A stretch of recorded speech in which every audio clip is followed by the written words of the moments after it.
Hey everybody, I'm Tim Mooney. If you're a student of theater, history, ancient Rome, Shakespeare, Julius Caesar, or Elizabethan England, you'll want to stick around to hear how you can finally get Julius Caesar. This week, I'm gearing up for 2 performances of my one-man play, Breakneck Julius Caesar. And so I'm running through the show repeatedly, and some of the ideas surrounding the play are at the forefront of my thinking. You can catch this show, by the way, this Sunday and Monday, November 8th and 9th, 2020, 8 p.m. Central. And it's also available to perform for your school, theater, conference, or library via broadcast, or hopefully soon in person. Swing by my website at timmooneyRep.com to check out our schedule. You can also check out several of my previous takes on Julius Caesar, including discussions of all the many missed messages in the play. Click here. As well as a 3-part series about the famous speech, Friends, Romans, Countrymen, starting here. And if and when you decide you like this video, please hit like and subscribe for more. I think the mistake we make with most of Shakespeare's plays comes when we assume that Shakespeare could not possibly have seen the events with the level of irony, immediacy, as well as the sense of urgency and sometimes mockery that we feel in the issues surrounding our own politics. In Julius Caesar, we're looking at an Elizabethan vision of a political disaster that predates those Elizabethans by another 15 centuries, predating ourselves by 20 centuries or 2 millennia. And with all of that time and space bridging us to Shakespeare and Shakespeare to Caesar, it's very easy for the characters, the action, and the politics to grow calcified, stiff, creaky. Part of the reason I wanted to do this deep dive into Julius Caesar was because it seemed so much more distant from the intense portraits that Shakespeare had drawn of those other characters closer to his era. And yet when I did my one-man show, Lot O' Shakespeare, a collection of one monologue from every Shakespeare play first performed in 2009, click here, I knew that the one monologue that people would want to see would be that most famous of speeches, Friends, Romans, Countrymen. Given how famous it was as a speech, I had always assumed that it would be extremely formal, droning on at great length about some dry political issue. Yes, I had seen 1 or 2 film productions of Julius Caesar, but that speech had in no way jumped out at me as especially notable. Yes, Mark Antony did seem to win over the crowd with the speech, but I think I remember the togas that everybody was wearing better than the speech itself. I was young and impressionable.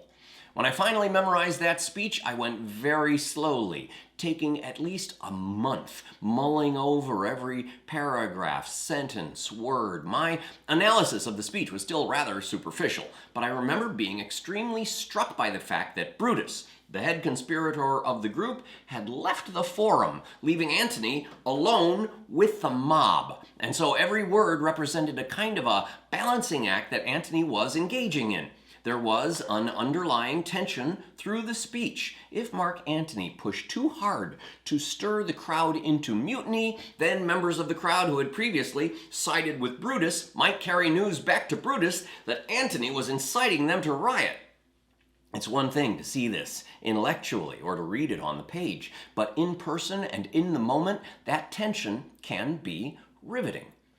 Antony had to get them to that point of mutiny by playing the opposite intention. He had to seem like he was restraining them from mutiny. He did this by telling them how great Brutus was at every single turn, but only accidentally letting some crucial piece of evidence drop that would reveal to the crowd just how suspiciously Brutus and the conspirators had contrived to deprive them not only of their heroic leader, but of the inheritance that Caesar had left to them in his will.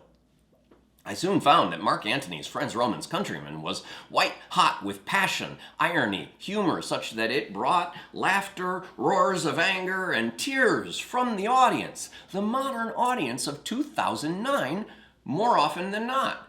Eventually, I decided it was time to develop a performance of the full play, going through all of Shakespeare's Julius Caesar and working to make sense of it for a modern audience. My very first go-to resource for Shakespeare is always Isaac Asimov's brilliant book, Asimov's Guide to Shakespeare, and I highly recommend it if you want to understand the political context.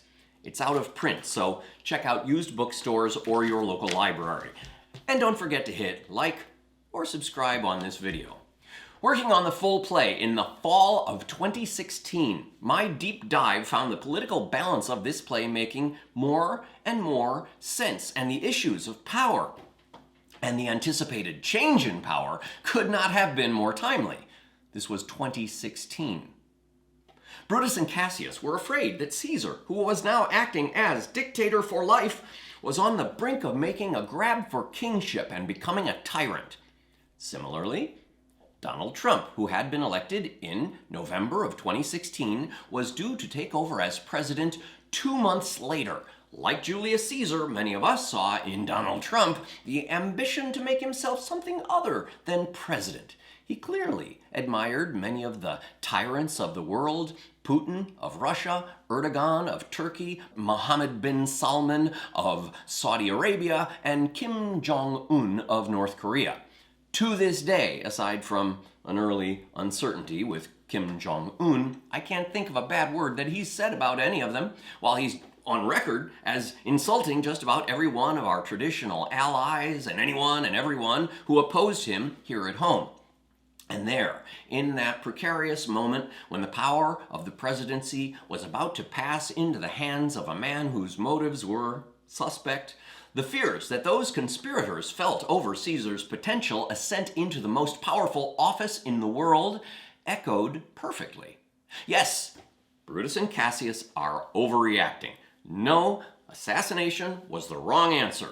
But did we have any assuredness that the institutions of democracy would sustain in the face of a potential tyrant? Brutus and Cassius were arguing the merits of preemptive justice, taking action before Caesar had actually done anything wrong. We too have gone down that road of preemption in living memory, attacking Saddam Hussein, a dictator who we thought might do bad things.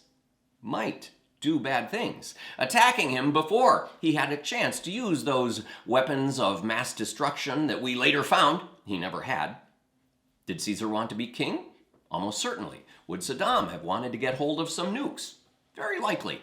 And when we trace the fears of the conspirators through those words that Shakespeare actually uses in the text, we discover more and more that they repeatedly cite what might happen more readily than what will or what has happened, and their justifications ring hollow. How that might change his nature, there's the question. Under these hard conditions as this time is like to lay upon us, had you rather Caesar were living and die all slaves? It's as if Shakespeare read George Orwell's 1984 and the conspirators are punishing Caesar for thought crime. Of course, Caesar, like Saddam and like Donald, never really helped matters with any of their especially annoying personalities, and I think that anytime you consolidate a lot of power within one personality, that personality is almost certain to become incredibly irritating, especially if they revel in their power and seem to think that they deserve it, or deserve more than that which they have earned. Caesar, of course, was angling to become king, and as Shakespeare says in Pericles, kings are earth's gods. Following Caesar's death, the Roman Senate actually did vote Caesar into deification. The problem with having a god on earth, of course, is that he, by definition, can do no wrong. And once you wind up on his bad side, you've got problems. The closest thing in Shakespeare's time was, of course, Queen Elizabeth.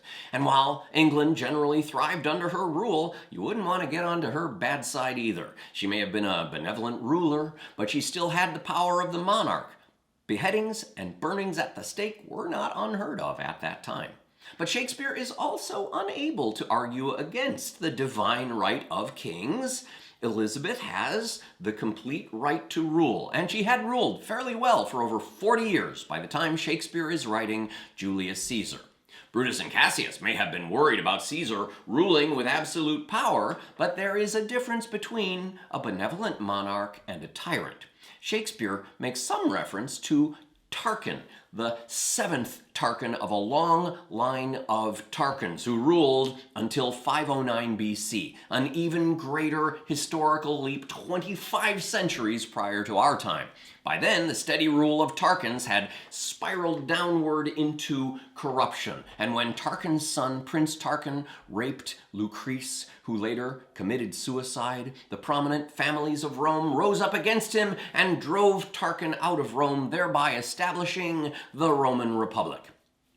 And so, while Caesar had dictatorial powers, in some cooperation with the senators, Elizabeth had similar powers as she ruled in cooperation with the English lords and Parliament. For Shakespeare to paint Caesar as a despot who deserved to die would have been a bridge too far. Instead, Shakespeare paints Caesar as a kind of a proud ruler, a favorite of the people, who could win them over with showy displays of grandeur, speaking of himself in the third person, comparing himself to the North Star. The sky is painted with unnumbered sparks. They are all fire, and every one doth shine, yet there's but one in all doth hold his place. So in the world 'tis furnished well with men, yet in the number I do know but one that unassailable holds on his rank, and that I am he. It's not at all hard to imagine that same annoying sentiment coming out of the mouth of Donald Trump, perhaps with less elegant phrasing. But while Caesar was killed in the Capitol, Trump was voted out of the presidency, because that's what we do now. And the sin that Shakespeare seems to be indicting the conspirators with is one of impatience. Caesar would have died in his own time, but they couldn't wait for that. And Shakespeare drops hints about that being the great sin of the conspirators. Searching the full play, I find 13 uses of the word patient or patience. In a couple of instances, patience doesn't even seem to be the most accurate word one might use. For instance, Act 2, Portia reveals that she has stabbed herself in the thigh and asks Brutus, "Can I bear that with patience and not my husband's secrets?" I think the word silence might be more accurate than patience here. And then in Act 4, Brutus reveals that Portia has killed herself because she was impatient of my absence. And a moment later adds that her death has now taught him to have the patience to endure it now. Using the word patience when perhaps courage might have been closer to his meaning, he now has the courage to endure death. Shakespeare, with his famously enormous vocabulary, never repeats a descriptive word that many times in a play, and never uses one word when another word might better fit the meaning, unless he's trying to make a point. We look for a bad guy or an antagonist in Julius Caesar, and everybody seems to be a mix of good and bad, with the conspirators in Caesar's assassination, such as Cassius, Casca, and Brutus, seeming to be worse than the rest. But the more that I look at it, the more I get the sense that, much as in the case of 21st century Iraq, if everyone had a bit more patience than they did, there might have been significantly less fallout, strife, war, and destruction in the Roman Empire. Shakespeare's Julius Caesar is less about tyranny and oppression, or about revolution and mutiny. It's about patience. You can see this yourself as part of my one-man show, Breakneck Julius Caesar, on Sunday, November 8th at 8 p.m. Central Time on Facebook Live, or on Monday, November 9th, 2020 at 8 p.m. on Zoom. Please hit like or subscribe if you feel like you've gotten something out of this. Breakneck Julius Caesar is one of 10 one-man plays I'm performing in rotation. All of these shows are available to tour to your school, your theater, conference, or festival, either in person or virtually. I am Tim Mooney of the Timothy Mooney Repertory Theater, and we are a not-for-profit institution dedicated to inspire, inform, enlighten, educate, and entertain. If you'd like to support our mission, please swing over to timmooneyRep.com, hit the donate button, or join our Patreon campaign, which has fun perks such as books, t-shirts, coffee mugs, and sometimes free performances at patreon.com/TimMooneyRep. Thanks for joining me. See you on the stage.